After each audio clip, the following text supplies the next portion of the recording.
As the title says, let's talk about vaginismus. Well, I mean, I guess if you clicked on this video, you already know what I'm about to be on. So if you don't like to hear people talk about vaginas or, issues that people with vaginas are deal with, yeah, I wouldn't listen to this. But if you're dealing with someone that also has this condition and you're having a hard time kind of understanding what they might be going through, this could also be for you. Dang, where should I start? I guess I will start with, it took me forever to remember what this was called. And then one day I was in a doctor's appointment and just clicked. I was like, ooh, it rhymes with Christmas. So that's the only reason I could even remember what this was called. My nonsense has really helped me get through this. To get straight into kind of what vaginismus is, a little bit of my story when it comes to it. I'm not going to get into too much detail with it just because, honestly, it gets a little nasty if I'm going to keep it all the way real. And just not everybody needs to hear a chunk of that unless you're directly dealing with it. So that's not, I'm going to avoid all of the nasty details in the video.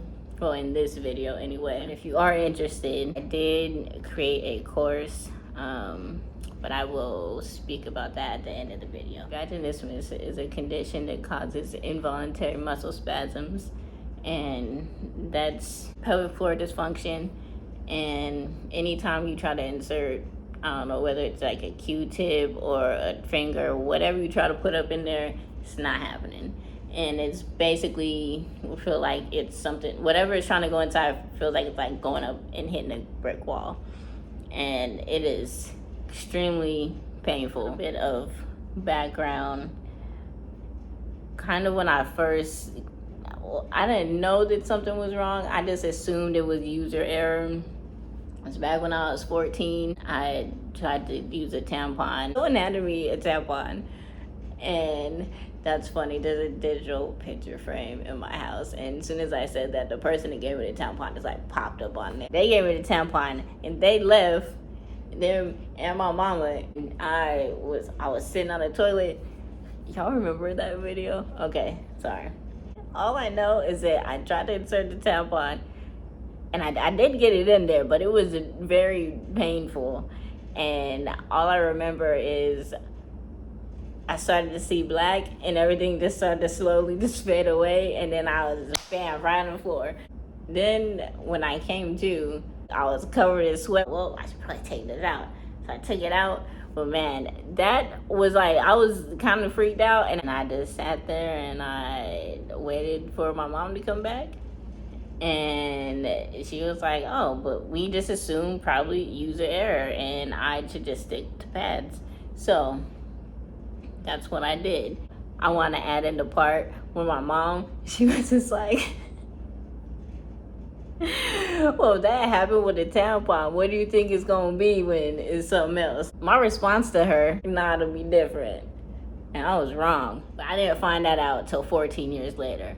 That being said, my mom was under the impression that if you're not sexually active, you didn't have to go to a gynecologist.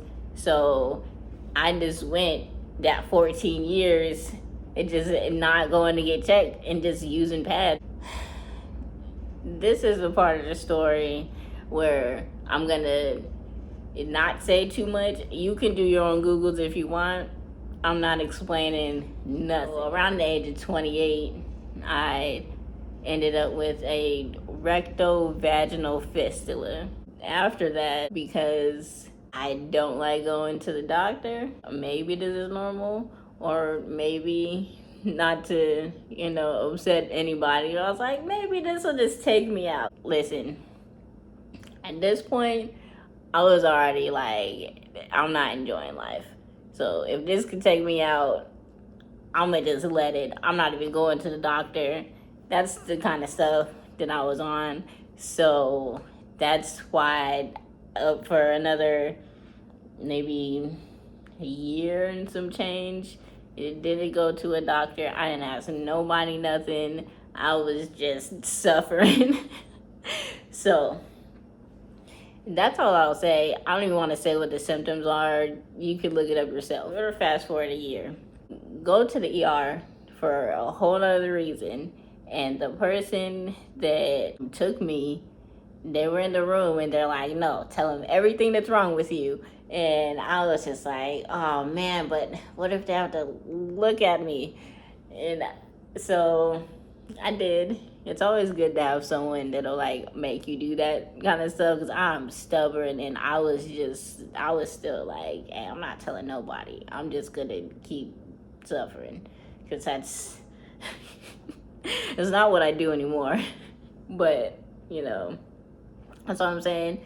Have someone to encourage you to like go to the doctor if you know that you're not gonna. I know I said this a lot in my last video with the nerve pain, but really it's very helpful to at least have one person, even if they can't be there with you, like to coach you or talk you through it, or kind of be like, hey, don't forget to say this, don't forget to ask this, because it's messing up your life, and so you need to say something to someone that can help you. All I will say is the ER doctor, and always, I don't know, in my experience, in dealing with vaginismus, the men have been way more gentle and understanding than the women.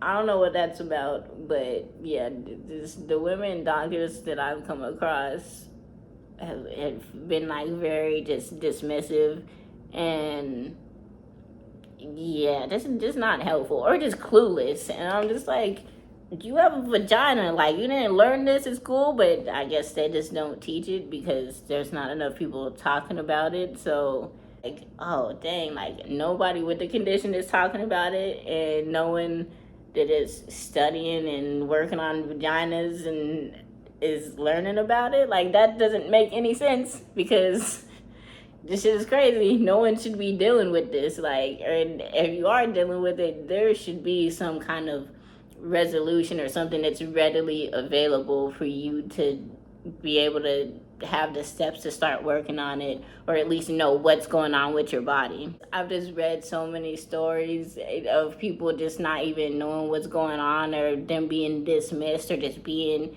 in pain and in fear of just a doctor, let alone even trying to put in a tampon or have sex. Like, you don't even want to go to the doctor, which is, yeah, so it is just, yeah, and that can cause a lot of problems too. Someone should probably check your stuff at some point, even if you're not doing nothing. Like, it's just to be sure, genetic stuff, and then our diets and things that are causing us issues that, never mind, I'm not even gonna get into that right now, because I will start going off on a tangent, and that is not what this is about. The doctor in the ER, he started apologizing. He's like, I'm so sorry that I'm the first person that even has to check you. I know you can't be comfortable right now. And so he's like, just let me know if you need me to like stop touching you, like whatever it is. Because he was just very considerate and very mindful of, after I told him my medical history and what happened and what was going on with me, he looked like he ain't never heard the shit that was coming out of my mouth.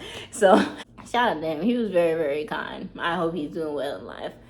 So fast forward, I'm on the phone with a triage nurse, telling her what was going on, and she was just like, I've never heard of nothing like that before. I don't think I can help you. But she did tell me that the one thing I didn't want to hear is that you're probably gonna, not even you're probably, like, you have to have surgery to fix what you have going on. Like, there's no other way. This doesn't heal by itself. It doesn't just go away. Like, you'd have to have surgery or your life is just gonna suck. So after that, I found a gynecologist to go to. I almost want to say her name, but you know what, I just it wasn't as bad as some other ones. She just wasn't helpful or gentle. Bring the same person so they can kind of be like, okay, this is what's going on, kind of filling in the gaps for anything that I missed. She tries to check me, and when I tell you I almost accidentally harmed this woman, involuntary. It's involuntary inside and it's about to be involuntary outside, because don't touch me again. That didn't feel good. Absolutely not. And she kind of was just like, oh, well, I don't really know what's wrong with you, but you do need surgery, and I'll send you to some people in Seattle. Thank God. Because actually, no, that is a good thing that she did, is send me to someone far, far away from her. My surgeon, Dr. Michael, he was an angel on earth in my situation, because I had to tell him straight up. I was like, okay, I get nauseous real easy, and I start crying when I talk about my situation. So if I start crying, please just ignore that. But also, when you're telling me information, don't tell me too much detail, because I'll pass out.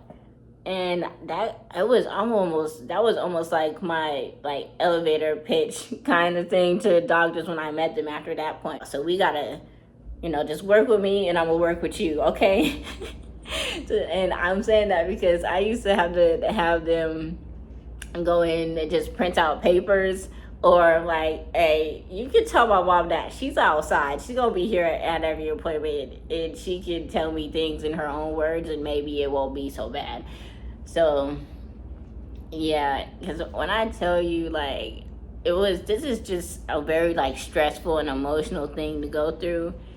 And on top of having the fistula, which I will say, if you have Crohn's or know someone that does, those kind of symptoms, that's pretty much what I was also dealing with.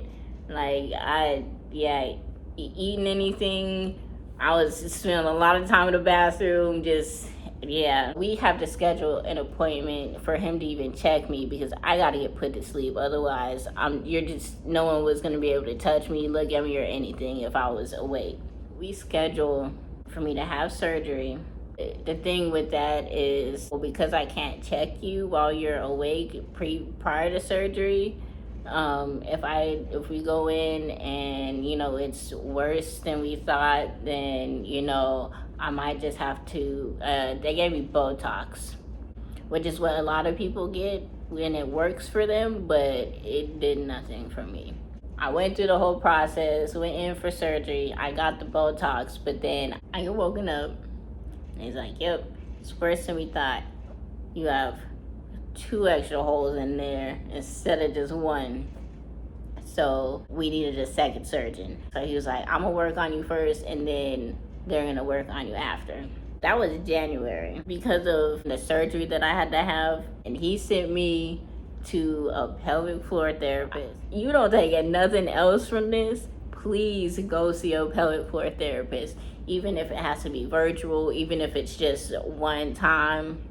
That was one of the main things that helped me before surgery and after surgery, and just dealing with this condition in general. Even if you didn't get the holes ripped through you and all this other stuff, if you have vaginismus or you have any kind of pain with inserting anything, or pain getting checked at the doctor, I would definitely recommend it. My PT, she was more than just the physical therapist, because I was up in there just crying and boo-hooing and all types of stuff. She even had to work with me, adjust my workout to my stretches and stuff for the days that I couldn't barely move. And she was helping me with my whole life, to be honest.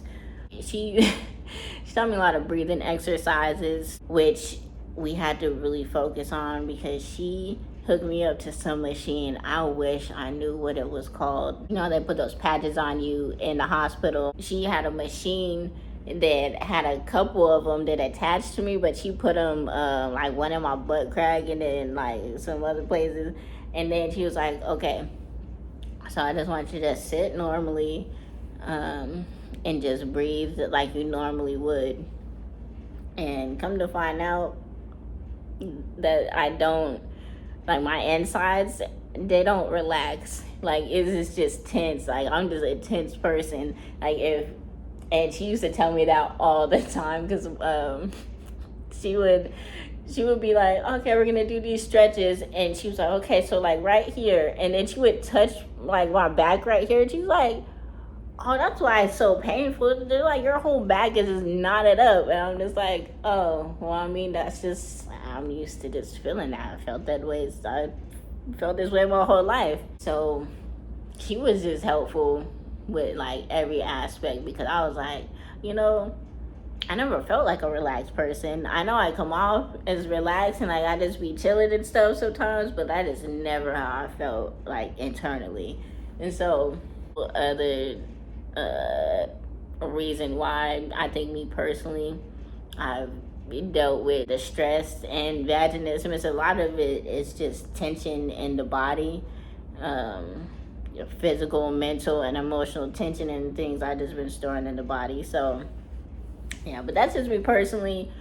That could apply to you. I don't know, maybe, you know, let's think about it. Mental and emotional things that we go through in life, they affect our physical bodies. And that's why in my mind, I did this to myself, because there's two types of vaginismus. There's primary vaginismus, which is what I have. And that's pretty much just like, there's no cause to it. It's just the way I am. Sorry, Eminem started playing in my head when I said that. And then there's secondary vaginismus, when you either were previously able to insert, but now something either physically or mentally, you've gone through something and now it's difficult for you.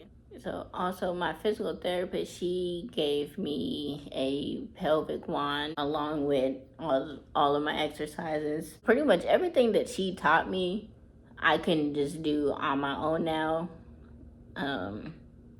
So it's like, I guess I didn't really need to keep going, but it kept me motivated, and because I had a routine of going there, and then I was just like, all right, if I'm not doing my exercises, I gotta go in there next Tuesday and tell her like, hey, I've been not doing nothing. I've made zero progress.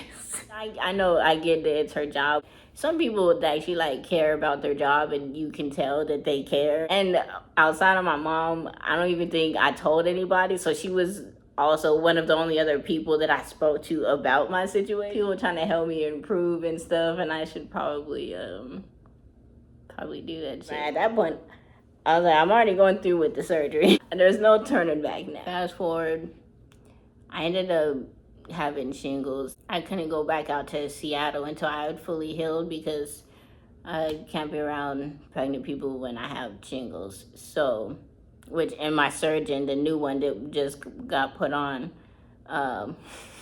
she was pregnant at the time. After having surgery, which was the end of October, I had to wait until January so I could get healed up before I could go back to physical therapy. So after surgery, there's a huge wasp. Why are you banging on my window like that?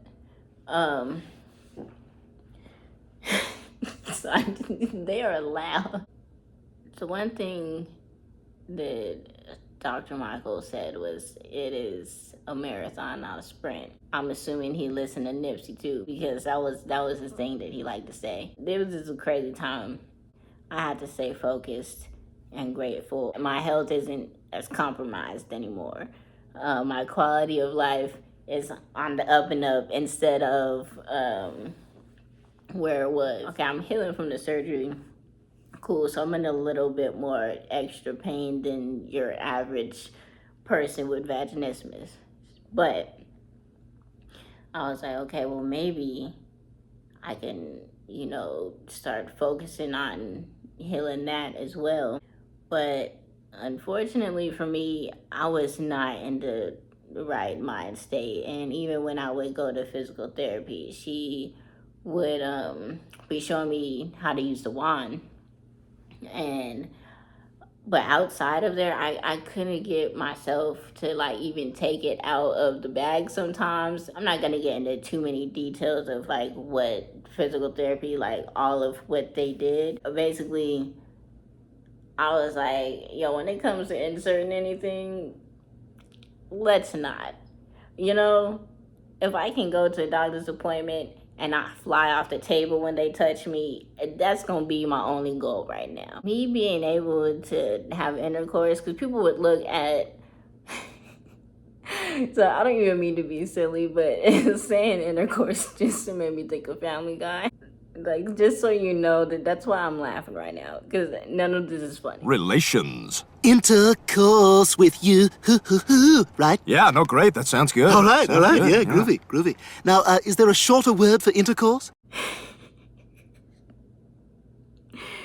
You want to know more detail as to why you should absolutely not force it when you feel that wall there, whether it is a finger, a tampon, or whatever else you're putting up in there.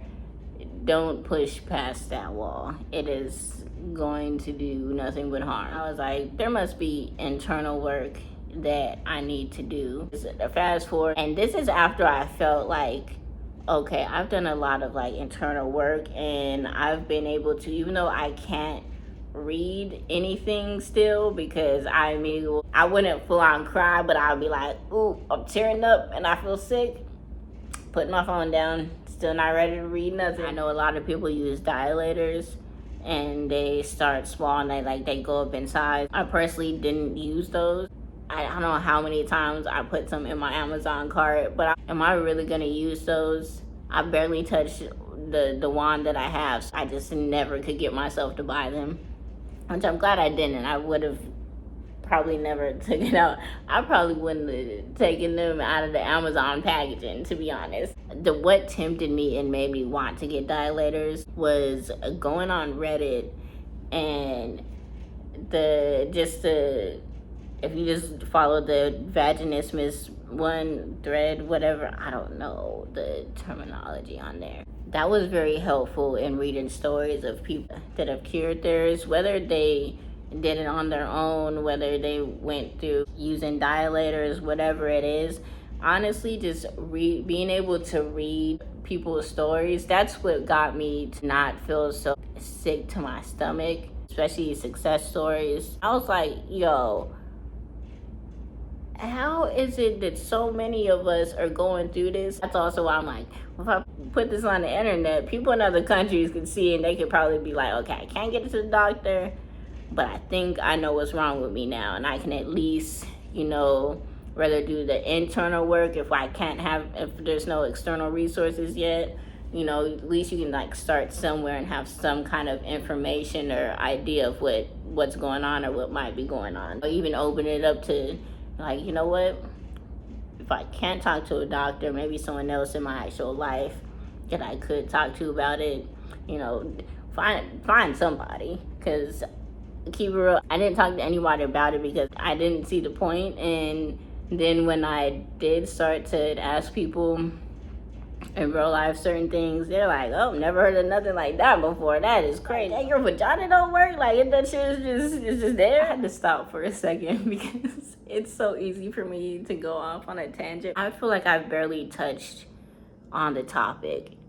And what I'm going to do is I'm going to record another video that actually has more details, but that will be for people that actually need more information or other resources. I'll link below some personal resources that I put together myself, and also some free resources as well. My plan is already done. I'm just, reviewing everything. I have a 1 hour mini course going more of a deeper dive into the subject and dealing with it, because a lot of people kind of feel isolated with this. And so if you want to just start out on your own working through it, it's self-paced. But if you do feel the need to speak with me directly, there will be that option too. So like I said, if you don't have access to a doctor, a therapist, or someone in your real life, hey, Reddit, extremely helpful. But sometimes people do post resources or their exact this is what I did to, go through the whole process. And a lot of people are people that had vaginismus, and now they would have kids and do all that kind of stuff. So there's a lot of that information. That's not my life or a part of my world. If that's kind of where you're at, I definitely look on there for that. I just read this morning, someone did the syringe method, and so yeah, there's a lot of information on there, and people definitely go into detail. So if you need that, I want to explain more of how I worked through things. Before I say anything about what I did, I just want to say this is curable.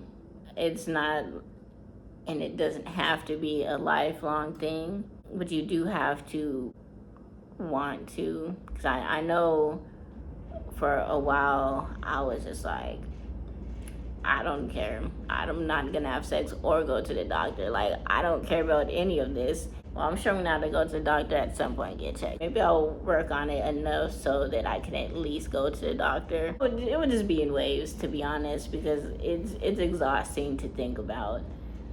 Like, your body is just not functioning the way that it should. Like, there has to be a reason for this, and because even doctors will be like, no, we have no idea. No research that we've done, not even a little bit of research that we've done gives us any inkling of what it could be. Like with all of my other health situations, I'm like, doctor myself. Because I started to feel like I was more comfortable in my body and I could relax a lot more. Okay, well, what internally do I need to work on? What kind of mental things do I need to work on?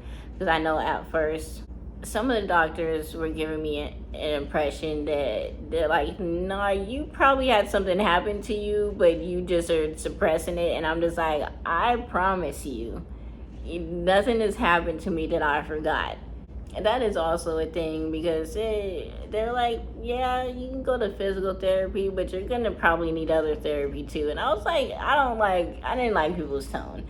Like, don't talk to me like that. I started combing through all of my interactions with males, and I was like, okay, well, have I always felt like super tense around men? Which men in general, no. But when it came to situations where this person probably thinks that this situation could lead to sex. So those situations, how did I feel? And I had to go back and replay things in my mind and being like, yeah, I'm always super tense. Because even if I was comfortable with the dude, we was cool and everything, but there was still just like that tension in my body. So that's why I'm like, I don't think it was them. No, I know it wasn't them. I know it was me. No, I'm thinking of home movies, and it's just like, I'm not mad at you. I'm mad at the situation. I am so mad at you. I mean, at the situation.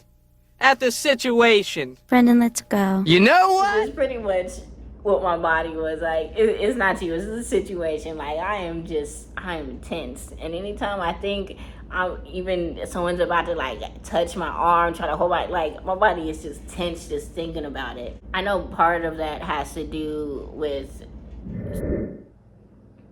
okay, my brother is calling. From my perspective, when it comes to just like that tense part of me, when I'm around people, or even if someone goes to like try to hold my hand, that's more of what you would call being an empath. And I pick up on stuff. This is a whole other subject, although it does relate to this. It's just, yeah, I'm very sensitive to other people, and you don't even have to touch me for me to pick up on like what you have going on. So that's why, that's one of the things I did have to work on when it comes to this. But I don't know, I feel like I could talk about that for a long time, and I don't want to go off on a tangent right now.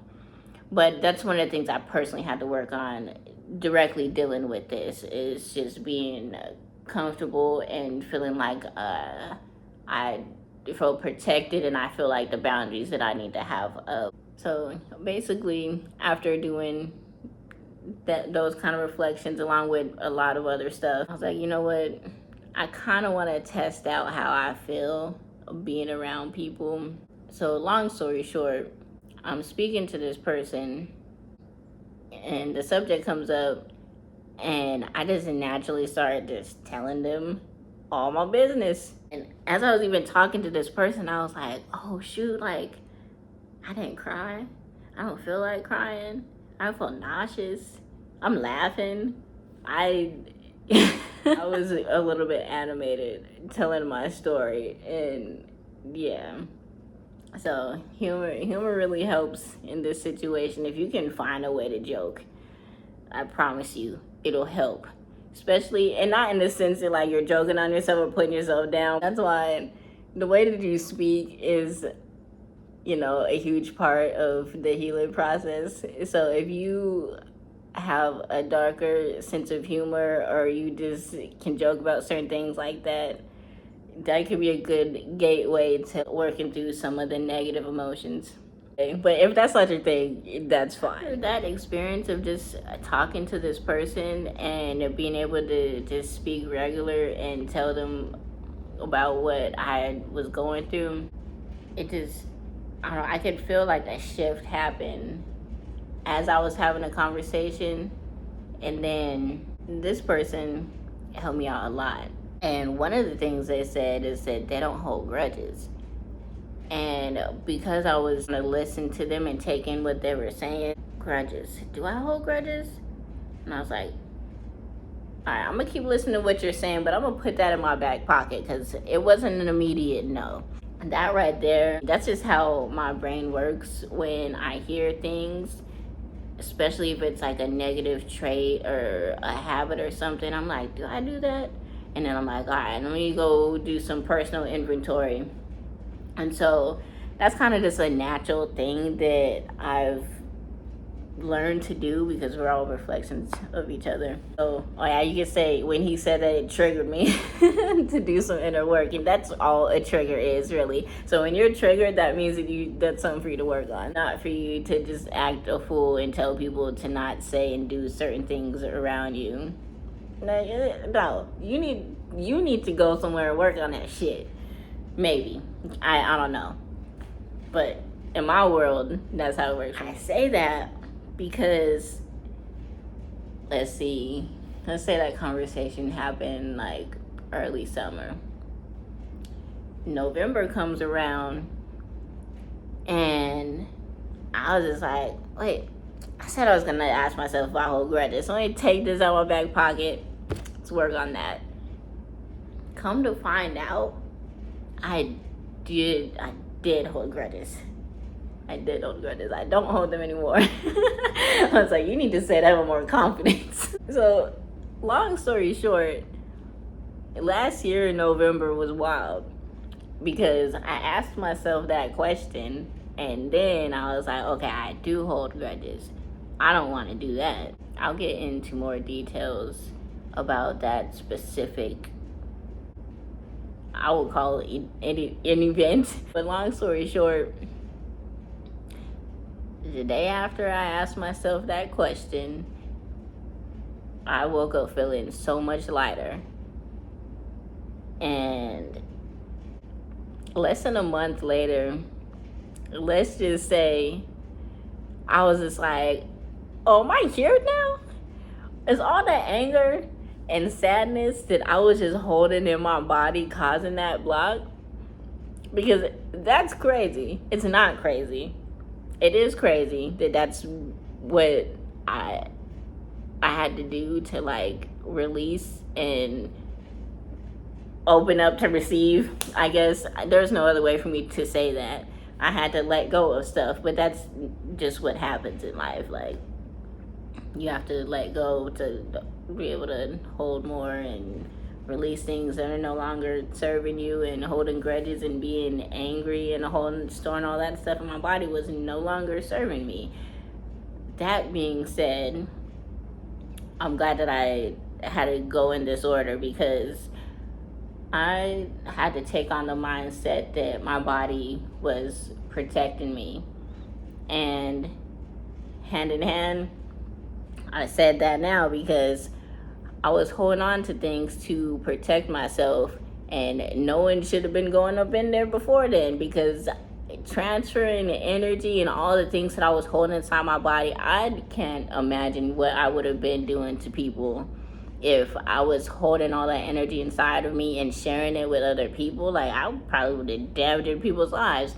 And yeah, I feel like I'm about to go off on a tangent, but all I'll say is Marvin Gaye wasn't singing about sexual healing for no reason. That's a real thing, and I feel that sex is a healing experience, and that's why there was a block there, because I was like, I needed to heal my insides, letting go of tension and anger and sadness, all that stuff, so I could actually physically relax. I also did have to physically remove myself from the environment I was in. Like, there was just so much that, looking back over the last probably like 2 years, all of the stuff that I just was like letting go of, falling off of, leaving alone, like all of that stuff. And then I was like, oh, now I feel super light and like so much better. Let me try some things again. And guess what? Shit worked out. That being said, I come from a Jehovah's Witness / Christian background, and so if you were someone that, for religious reasons, you might be dealing with this, but you are like, yo, I can't put in a tampon. I'm not even trying to have sex, because that's where I was. I was like, hey, ain't nobody touching me, but I also don't want to pass out just trying to, be a woman. You are interested in, working through this from more of a Christian spiritual kind of background, or Christian religious kind of background, I'm definitely open to just sticking strictly on that route, because that's where I come from. It's the type of stuff I know, and I understand the structure and the reasoning behind all of that. I also understand the other side of we're humans and we're physical, and we're so much more than our physical bodies, and sex is so much more than just a physical thing, which means a lot of people are ignoring all the other parts of it, which is why there might be a block there, or why so many other things might be happening to you when you're being active, because there's stuff that you actually need to work on. So shoot, even people that your vagina work, you might possibly want to ask yourself some questions or go through some things with yourself and reflect, because this could be wreaking havoc in your life, and not in a physically painful way. So that's all I'm gonna say. I hope that you got something from this video. I feel like there was just so much I didn't say. Thank you for watching. There will be more to come on this subject. If you are interested in any of the resources I put together, the links will be down below. And I will also link below a few other videos that I came across even in just these last 2 weeks that are explaining the condition. One of them, they actually do some exercises that my PT had also taught me. I just want to end this in saying that this is a curable condition. There's so many people going through this that do feel super isolated, kind of just want to give up on the situation, and I have been there. I'm not too far removed from being in that space, keep it real.